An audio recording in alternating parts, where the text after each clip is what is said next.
Today, there's a couple of huge pieces of Diablo Immortal news that we're going to go over. The first big piece of Diablo Immortal news is that pre-order is now available on iOS. You can actually get cosmetics if you pre-order the game. So Blizzard is saying if at least 30 million courageous adventurers, 30 million people, pre-order or pre-register for the game on iOS and Android, then all players get access to the Horadrim cosmetic set. Now, this cosmetic set is basically something that you can equip to your character at release without affecting any of your gear. So it works pretty similar to like a transmog system from World of Warcraft or Diablo 3. The other big piece of news that we have about cosmetics is that we're going to start getting cosmetics with the Battle Pass from Diablo Immortal. They said something very interesting in this blog post. The cosmetics that you get will actually be different every single month, and that they'll be themed after that month's Battle Pass. So they're sort of insinuating that each Battle Pass has a theme. So, for example, the first Battle Pass will be the Ghosts of Ashwold. And if you pick up the Battle Pass for that month, then you unlock the cosmetic for all classes. And on top of that, if you buy the Empowered Battle Pass, then that includes a custom portal skin and a portrait frame for your character as well. On top of that, they revealed that you can buy other cosmetics in the shop. So some of those cosmetics are going to be tied very closely to sort of like lore and Sanctuary. And some they'll have like ice crystals everywhere, or you'll be dressed in the royal garb of Westmarch or whatever.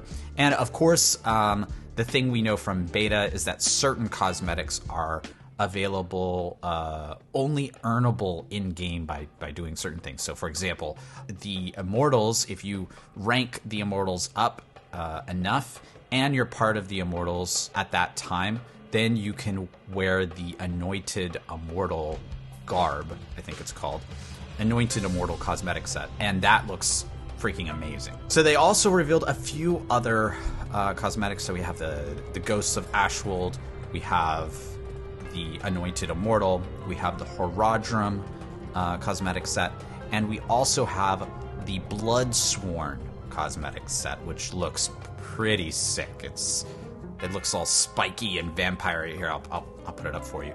It looks pretty nuts. Now, there's also a sort of progression for Resonance as well. Now, Resonance is this very end-game progression system for legendary gems. So in order to unlock Resonance, first you have to awaken an item. So you have to get a legendary gem to rank 10. And then you have to awaken it with this thing called the Dawning Echo.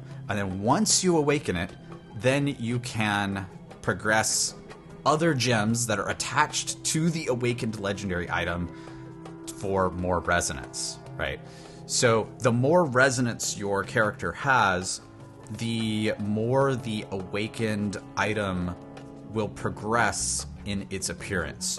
And at the maximum, at the highest level of the resonance stat, at the maximum I assume, you unlock cosmetic wings for that class. There's one other really huge piece of news though, and that piece of news is the class change system. Now this is enormous. So previous to this announcement of the class change system, you have to understand that in Diablo Immortal, choosing your class was a very difficult decision, because basically right up front you had to know everything about your class. And once you got to max level, if you didn't like all the stuff about that class, all the time and investment that you put into that character would basically be wasted, and you had to start a brand new character and go through everything all over again. So what they announced today is pretty revolutionary in the sense that you can literally just go to Westmarch. I assume there'll be a specific vendor or a place where you can do this at, and you can just swap your class, and you will keep all of your progress, your Paragon level, all of your resources, progression on Legacy of the Horadrim, normal gems, like all that kind of stuff. You keep all that stuff. And then any class-specific gear gets saved. And then on top of that, any sort of like legendary items get saved for your old character as well.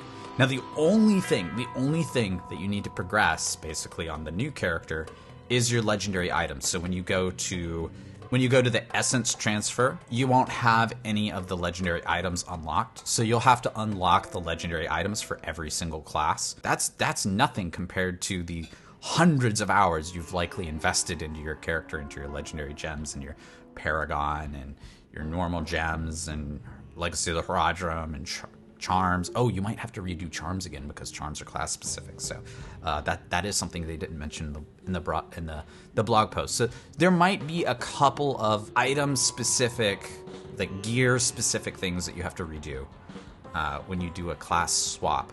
But what's cool is that if you don't like the class that you swap to, that you can then go and swap back, I assume, at any time. They didn't really go into a lot of details about exactly specifically how class change works, but it looks like it's going to be pretty easy to sort of swap in and out of these different classes. Also, one thing to know about class change is that class change won't be available at launch for Diablo Immortal. So it's something that's coming in a patch after they launch the game. I assume, probably in the second month or third month of the game. So still, for those of you who are really excited about the launch and you want to go hard and you want to play really a lot of time at launch, you still want to be very adamant about which class you pick at launch. But then, a month down the road, 2 months down the road, this class change system is going to be available for you and you can swap to a different class. And I think that's pretty cool. That's all I have for you today. I'll include links for pre-ordering and for the iOS pre-order in the description below, so go and click on those. I'll see you in the next one. Peace.